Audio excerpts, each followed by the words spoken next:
SDN 52 Karang. Di samping saya Rosdina dari UPT SMP Negeri 5 Emreka. Selanjutnya, saya Zakia dari SMP Negeri 1 Emreka.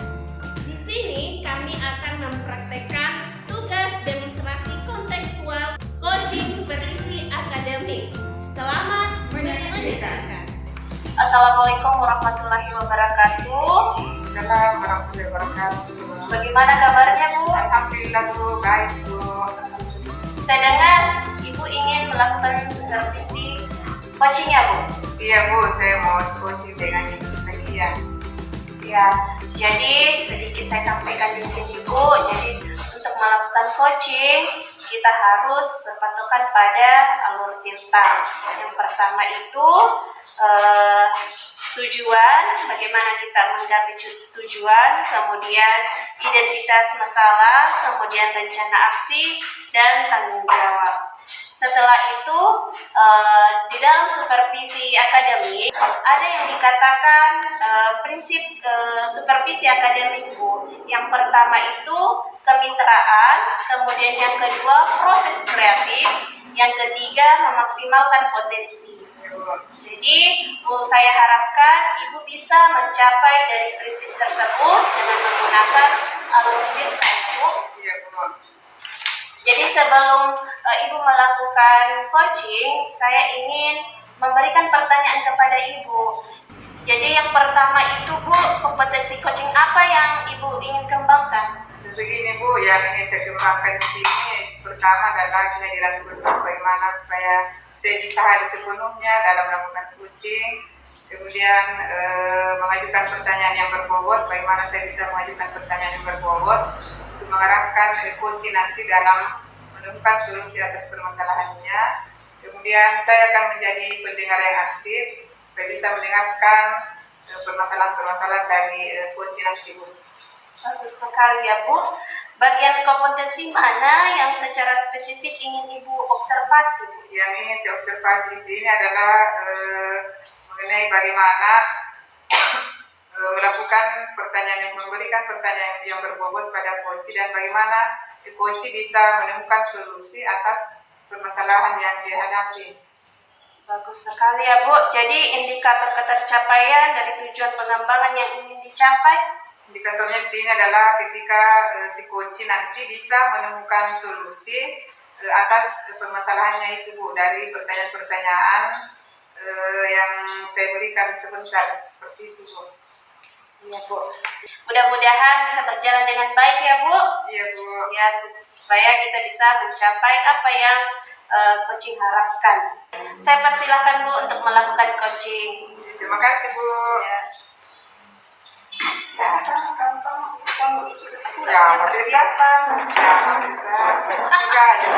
Assalamualaikum warahmatullahi wabarakatuh. Bagaimana kabarnya, Ibu?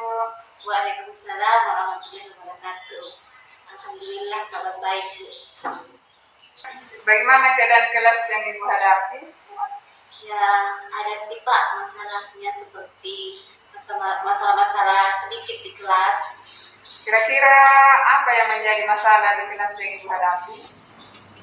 Yang pertama Pak, yang menjadi masalah di kelas adalah ada beberapa murid yang sulit fokus. Kemudian yang kedua itu yang menjadi masalah di kelas saya adalah ada beberapa murid yang sulit sekali untuk konsentrasi kalau dia belajar. Oh begitu, sepertinya ini masalah yang mendesak Ibu ya? Iya Bu, betul sekali. Lumayan menguras keringat untuk menghadapi siswa pada saat yang terakhir. Apa yang menjadi tujuan permasalahan ini Bu? Tujuan dari masalah ini adalah bagaimana saya bisa meningkatkan fokus peserta didik saya sehingga lebih fokus dalam belajar.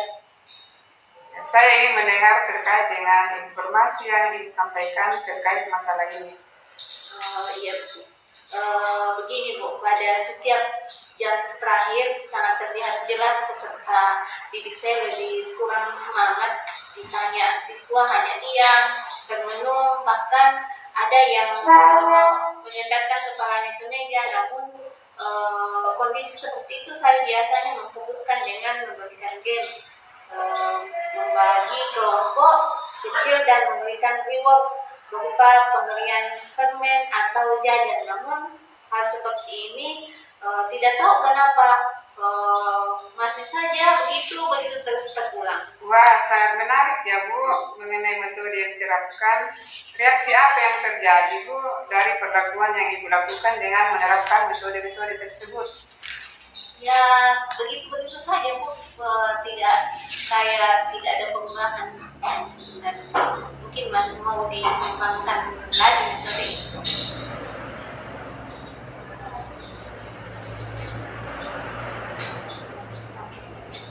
Bahwa apa yang Ibu lakukan atau tindakan apa yang akan Ibu lakukan dalam menghadapi masalah tersebut? Saya akan mencoba Bu untuk memberikan tantangan kepada mereka semacam permainan agar mereka merasa tertantang dan berkolaborasi dengan orang tua yang saya ingin kembangkan. Wah, bagus ya Bu. Menurut saya solusi yang bagus. Bagaimana cara Ibu mengevaluasi dan tindakan dari permasalahan yang Ibu hadapi ini? Dengan melakukan pemantauan, kemudian menerapkan metode yang menantang, kemudian saya berdiskusi dengan guru lain serta orang tua dan membuat catatan. Saya juga akan membuat catatan Bu yang mungkin beberapa minggu ke depan saya akan menghadapi. Suatu rencana yang sangat baik ya Bu. Kira-kira bagaimana perasaan yang Ibu rasakan setelah melakukan percakapan dengan saya? Iya Bu, saya lebih siap melakukan tindakan. Alhamdulillah saya lebih semangat lagi untuk menerapkan metode pembelajaran yang lebih benar lagi. Saya juga merasa senang bisa membantu dalam permasalahan yang Ibu alami. Mudah-mudahan Ibu bisa menghadapi permasalahan tersebut untuk kemajuan kelas yang Ibu hadapi. Semoga setiap masalah yang Ibu hadapi bisa terselesaikan ya Bu. Ya, terima kasih ya Bu. Sama-sama Bu.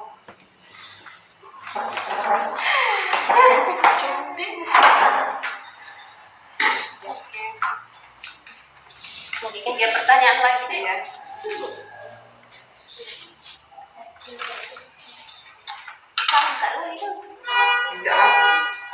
Jadi Ibu sudah melakukan coaching ya dengan Ibu Sakia? Iya Bu, sudah. Alhamdulillah.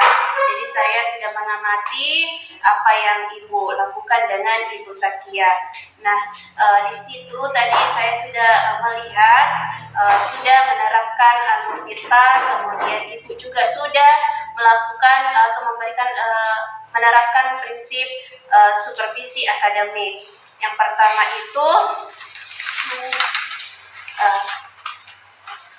pertama itu sudah ada mengenai kemitraan, kemudian proses kreatifnya, kemudian dapat memaksimalkan potensi.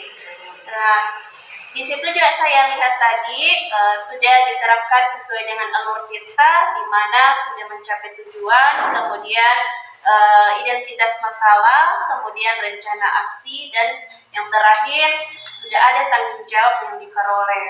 Nah, sekarang di sini saya akan memberikan pertanyaan mengenai coaching yang sudah Ibu lakukan bersama Ibu Sakia. Nah, yang pertama di sini Bu, apa yang sudah dilakukan pada saat melakukan coaching Bu? Yang sudah saya lakukan tadi Bu, yang pertama itu saya sudah menghadirkan diri saya sepenuhnya dalam kegiatan coaching, mendengarkan keluh kesah dari coach tadi Bu.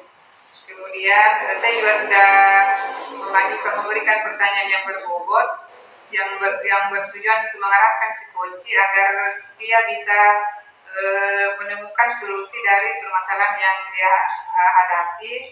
Kemudian saya juga sudah menjadi pendengar yang aktif Bu, di mana tadi saya sudah mendengarkan dengan baik, menyimak dengan baik ketika coach mengajukan mengemukakan permasalahan-permasalahan yang dihadapi. Ya, betul sekali ya Bu. Jadi di situ saya juga mendengar tadi bahwa apa yang Ibu lakukan bersama Ibu Sakia sudah diterapkan alur Tirta. Bagaimana Ibu bisa menggali, mengungkapkan apa tujuan dari percakapan Ibu tadi. Nah, selanjutnya Ibu, kompetensi apa lagi yang ingin Ibu kembangkan? Yang ingin saya kembangkan untuk melakukan coaching ke depannya ya tetap kehadiran penuh masih bagaimana supaya hadir sepenuhnya. Kemudian yang paling penting juga sini adalah ketika memberikan pertanyaan, bagaimana memberikan pertanyaan yang berbobot kepada si coach agar coach itu bisa menemukan solusi-solusi dari permasalahan yang dihadapi Bu, seperti itu. Ya, bagus sekali ya Bu. Jadi mudah-mudahan kedepannya supervisi kedepannya bisa lebih meningkat lagi ya Bu. Terima kasih Bu. Sama-sama Bu.